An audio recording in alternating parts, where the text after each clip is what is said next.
Hello. Okay, we're solving logarithmic equations now, and the two techniques that I'm going to give you kind of similar and they are interchangeable. So one of the techniques involves the definition of a logarithm and isolate the logarithm, kind of like what we did with the exponential before, which basically means if you've got a bunch of logarithms and maybe they're on both sides of the equals, you put all the logarithms on one side and then combine them into a single logarithm using the laws and possible properties, and then square, circle, triangle, switcheroo. The other technique leaves the logarithms on both sides of the equals. You still got to combine them into a single, but you've got a logarithm on the left and a logarithm on the right, and no spoilers until we get to that technique. All righty. And you can do either technique that you want to. I can turn the whole number 2 into a logarithm and then combine the two logarithms on the right into a single logarithm and then use the next technique that I will show you in a bit. Or I like knowing both techniques and then I can adapt to, I'm just going to leave 2 alone and I'm going to add this logarithm on the left and then like that. All right, so added the logarithm on the left. When you add logarithms, the law says multiply the arguments, and now we have isolated the logarithm to a single logarithm. Square, circle, triangle, turn it into an exponential equation, which conveniently is a quadratic equation. So solve the same way we've done quadratics all semester long.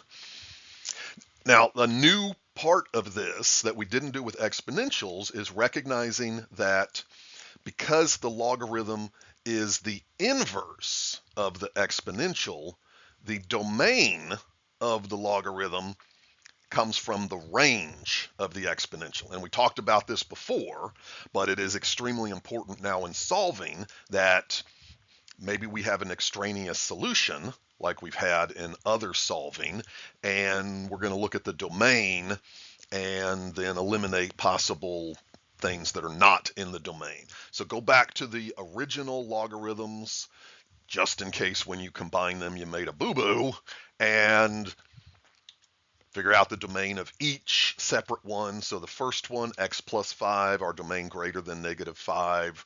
The second one is just a parent function, so non-negative, positive, 0 to infinity, like that. And if you do have multiple logarithms, always take the domain that kind of restricts it more.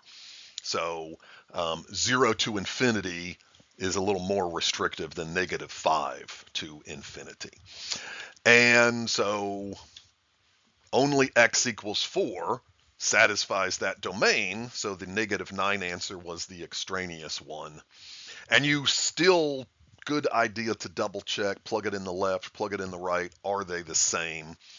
Which would involve using the calculator for that a little bit. Next example, because I've got logarithms everywhere, I'm going to leave them on each side. Now you can move all of the logarithms to one side so it's equal to 0 and combine all the logarithms and square, circle, triangle, switcheroo, do exactly what we just did in the previous example. All fine and good. But just to give you a variation, since I've got logs on both sides, I am going to combine them separately on the left and on the right. On the left, we're adding, so we multiply. On the right, subtracting, and there's a coefficient. So we need to deal with all of those rules. I also decided to do the domain at the beginning. Just remember to do the domain somewhere. And again, we have 2 of the logarithms that are the parent function, so 0 to infinity. The other logarithm, as you see, -infinity to 1. So our domain is between 0 and 1. Check it at the beginning, check it at the end. You have to check the domain for those possible extraneous solutions. All right, now we have combined the left and the right using those laws from before, and I just use magic. Poof, no more logarithm, like that. Don't worry about the math. Just do that. Just write the argument equals argument. This is just like the same base with the exponential. We have the same base with the logarithm, so the arguments are the same. Poof. All righty. Feel free to write poof if you want to. Not required. All right. This is a rational equation from Unit 1, from Unit 3. Solve accordingly.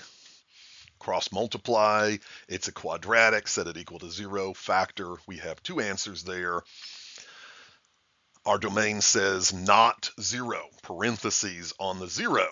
So we know that the 2/3, because it is between 0 and 1, is the possible answer. Always good to double check.